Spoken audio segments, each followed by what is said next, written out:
cilindro compuesto de tres materiales diferentes conduce agua a un coeficiente convectivo de 100 vatios metro cuadrado Kelvin. Teniendo en cuenta que el flujo de calor total es de 1010 vatios, determine la temperatura del fluido interno. Considere T sub infinito 2 como 20 grados Celsius con un coeficiente convectivo de 25 vatios sobre metro cuadrado Kelvin y el esquema respectivo que se muestra en la imagen. El cilindro presentado en nuestro ejercicio lleva como tal en la parte interna agua a una temperatura que se desconoce. Lo que sí se sabe es que el sistema se encuentra compuesto por tres diferentes materiales con dos resistencias de contacto y además de eso que el tubo se encuentra expuesto por la parte exterior a un fluido circundante con una temperatura y un coeficiente convectivo respectivo. Para poder hacer el cálculo de la temperatura interna del agua que va dentro del cilindro, es necesario entonces plantear las resistencias que se tienen dentro de nuestro sistema. Considerando que el flujo de calor y la temperatura ambiente de nuestro sistema se conocen, pasemos entonces ahora a definir cada una de las resistencias como lo hemos venido trabajando. En este sistema podemos identificar 7 diferentes resistencias. Tenemos dos resistencias convectivas que se encuentran dentro de nuestro tubo y en la parte exterior, que en la parte exterior conocemos la temperatura que corresponde a un valor de 20 grados Celsius, la parte exterior. Como tal, el cilindro que tenemos lleva consigo tres materiales dentro de los cuales presentamos tres resistencias de conducción y dos resistencias de contacto. Para conocer la temperatura interna de nuestra agua, voy a definir cada una de las resistencias de izquierda a derecha. Tengamos en cuenta que en este caso el flujo de calor va de izquierda a derecha. Entonces, teniendo en cuenta que esta temperatura sub infinito 1 es mi incógnita, voy a comenzar entonces a definir cuáles son mis resistencias. Entonces, en este caso, voy a tener una resistencia 1, una resistencia 2, resistencia 3, resistencia 4, 5, 6 y resistencia número 7. Entre cada una de las resistencias, como lo vimos en el ejemplo anterior, tenemos un cambio en la temperatura hasta llegar a una temperatura de 20 grados Celsius. Entonces, para poder conocer estas temperaturas intermedias, y también sería importante, podemos entonces pasar a determinar cada una de ellas, como está T1, T2, T3, T4, T5, T6 y la temperatura ambiente. Recordemos que el objetivo siempre será determinar la temperatura interna de nuestra agua correspondiente. Entonces, vamos a comenzar a definir cada una de las resistencias de la siguiente manera.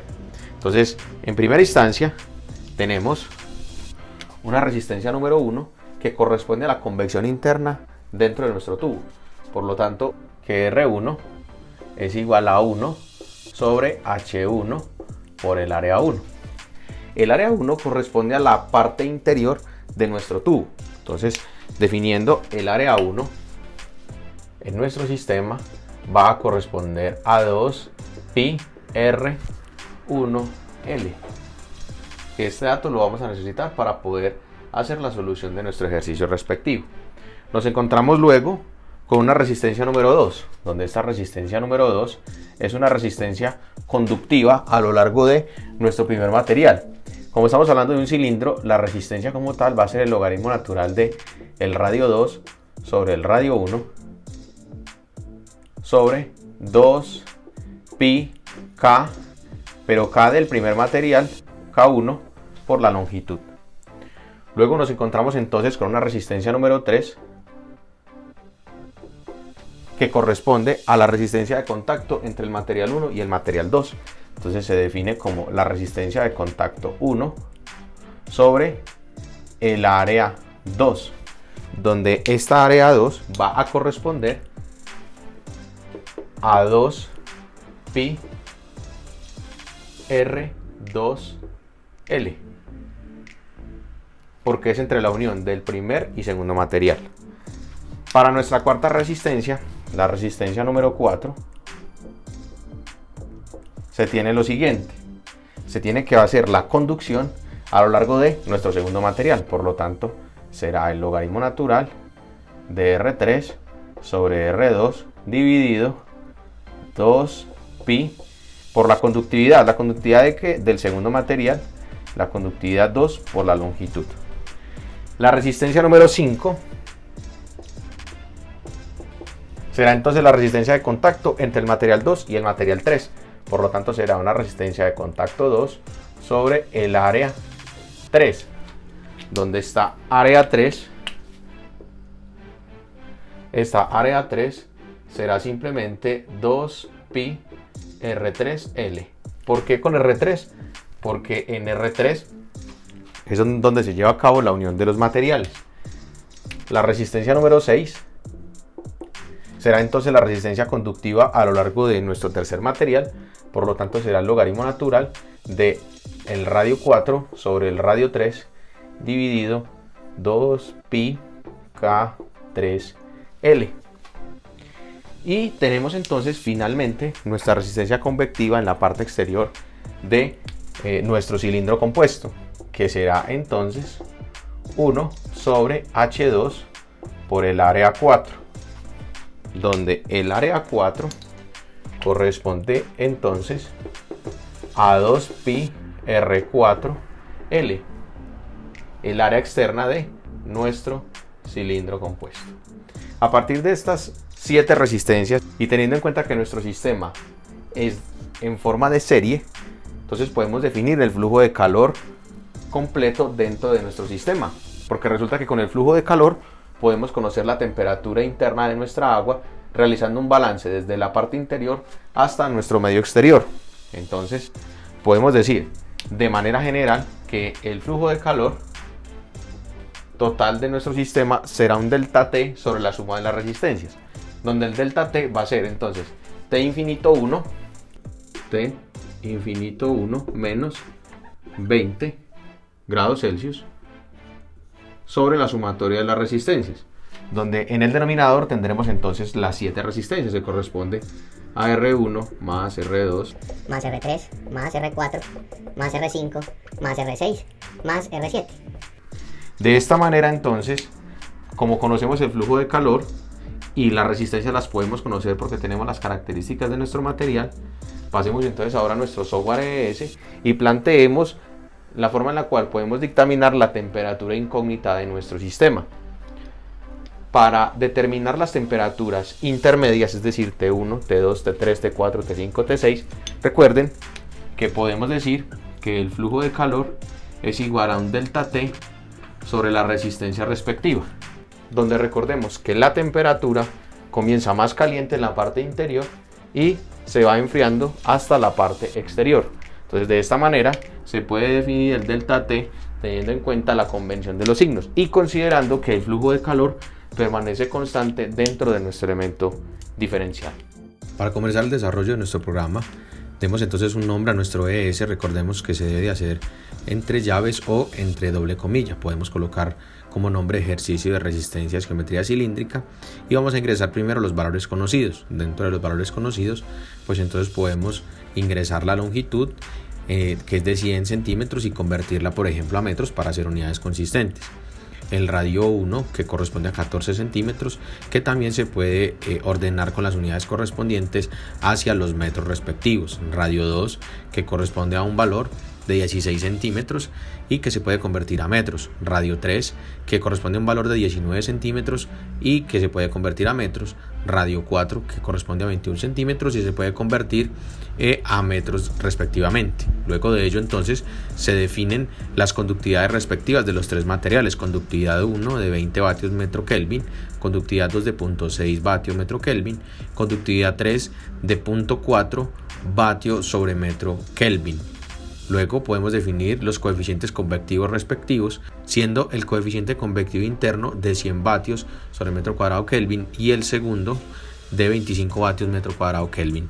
Luego de ello se pueden definir las resistencias de contacto, que en este caso es de 6 por 10 a la menos 4 metro cuadrado Kelvin sobre vatio, y la segunda resistencia de contacto, que se define como de 5 por 10 a la menos 4 metro cuadrado Kelvin sobre vatio.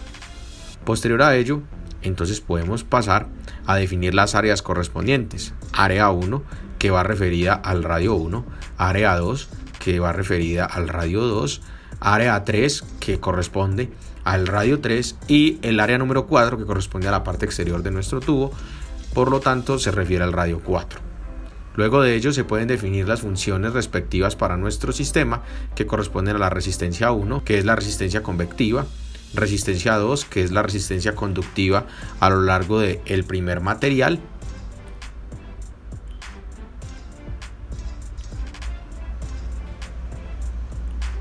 resistencia 3, que corresponde a la resistencia de contacto entre el material 1 y 2, resistencia 4, que corresponde a la conductividad a lo largo del segundo material,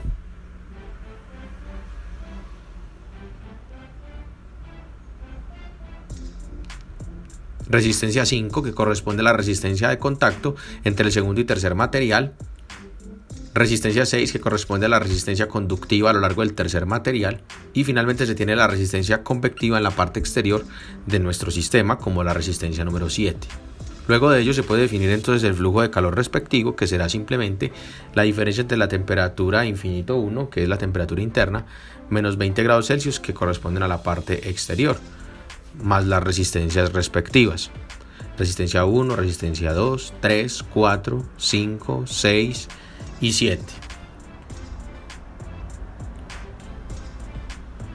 Al solucionar nuestro ejercicio respectivo, sucede que hace falta el calor respectivo, por lo tanto definiendo el calor, que corresponde a 1010 vatios, y definiendo temperatura infinito 2 como 20 grados Celsius, y reemplazándola en la ecuación nuevamente para darle un poquitico más de orden, se puede resolver nuestro ejercicio y podemos observar cómo la temperatura infinita 1 de nuestro sistema corresponde a 150.5 grados Celsius.